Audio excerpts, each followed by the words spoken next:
Friends, home makers ഹബിലേക്ക് എല്ലാവർക്കും സ്വാഗതം. Hope നിങ്ങൾ സുഖമായിട്ട് സേഫായിട്ട് ഇരിക്കുന്നു എന്ന് വിശ്വസിക്കുന്നു. ഞാൻ ഇന്ന് പുതിയ റെസിപ്പി ആയിട്ട് വന്നേക്കുന്നത് ഇതാണ് ബട്ടർ ഗാർലിക് മഷ്റൂം. അപ്പം നിങ്ങളെല്ലാവർക്കും ഇത് ഇഷ്ടപ്പെടും. അപ്പോൾ സ്കിപ്പാവാതെ തന്നെ ഇത് നോക്കുക എൻ്റെ വീഡിയോ. അപ്പോൾ സബ്സ്ക്രൈബ് ചെയ്യാനും മറക്കല്ലേ. അപ്പോൾ വാ നമുക്ക് നോക്കാം എങ്ങനെയാണ് ഇത് ഉണ്ടാക്കണേ. വായോ. അപ്പോൾ ഫ്രണ്ട്സ്, ഇത് നാടൻ മഷ്റൂമാണ്. ഇത് അയ്യത്ത് തന്നെ ഉണ്ടാവുന്ന നാടൻ മഷ്റൂം, പുറത്തുനിന്നൊന്നും മേടിച്ചല്ല. അപ്പോൾ ഈ മഷ്റൂം വെച്ച് ഞാൻ നല്ലൊരു ഡിഷ് ഞാൻ ഉണ്ടാക്കാൻ പോവാം. അപ്പോൾ ഇത് ക്ലീൻ ചെയ്ത് അപ്പോൾ നമുക്കിത് റെഡിയാക്കാം. അപ്പോൾ വായോ. അപ്പോൾ ഫ്രണ്ട്സ്, ഞാൻ മഷ്റൂം ക്ലീൻ ആക്കി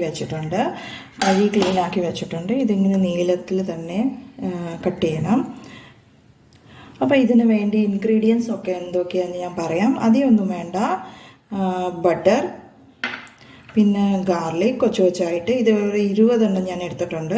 അതുകൊണ്ട് കൊച്ചു കൊച്ചായിട്ട് അരിഞ്ഞിട്ട്, പിന്നെ മല്ലിയില ഗ്രാനിഷിന് വേണ്ടി, പിന്നെ കുരുമുളക് പൊടി. അപ്പോൾ നമുക്ക് ഇത് ചെയ്യാൻ പോവാം. വായോ ഫ്രണ്ട്സ്, ഞാൻ ഗ്യാസ് കത്തിച്ച് പാൻ അടുപ്പത്ത് വെച്ചിട്ടുണ്ട്. അപ്പോൾ നമുക്ക് ആദ്യമേ ബട്ടർ ഇട്ട് കൊടുക്കാം.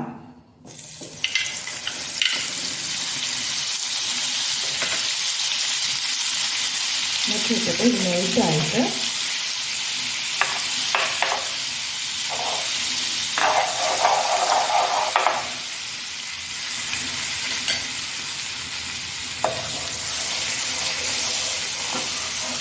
മെൽറ്റായിട്ടുണ്ട്. അപ്പം നമുക്ക് ഞാൻ സവോള പറയാൻ മറന്നുപോയി. ഒരു സവോളയും കൂടി ഞാൻ എടുത്തിട്ടുണ്ട്. ആ സവോള നമുക്ക് ഇതിലോട്ടിടാം.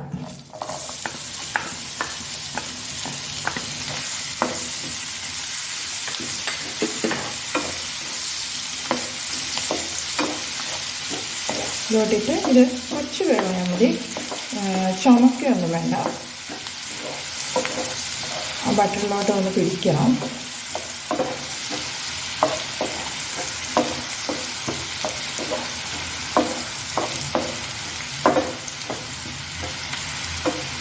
ജിഞ്ചറല്ലേ, അതും കൂടി ഇടാം.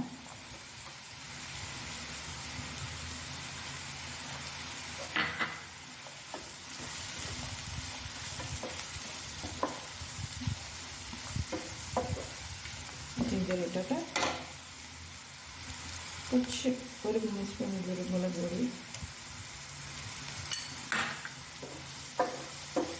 ചെയ്യണം. അപ്പം ഇത് ഒരു 5 മിനിറ്റ് ഇത് ഒന്ന് വെള്ളം ഇറങ്ങി വേവാൻ വെക്കണം. നമുക്ക് അടിച്ച് വെച്ചേക്കണം. ഫ്രണ്ട്സ്, 5 മിനിറ്റ് കഴിഞ്ഞിട്ടുണ്ട്. നമുക്ക് നോക്കാം. അപ്പോൾ നമ്മുടെ മഷ്റൂം വെന്തിട്ടുണ്ട്. ഇതിലോട്ട് ഞാൻ ഗാർലിക്കും കൂടി ഇട്ടായിരുന്നു. പിന്നെ നമുക്ക് മല്ലിയില ഇട്ടു.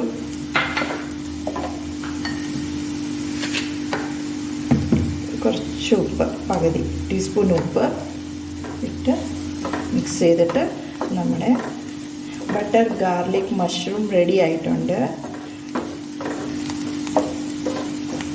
അപ്പോൾ friends, butter garlic mushroom ready ആയിട്ടുണ്ട്.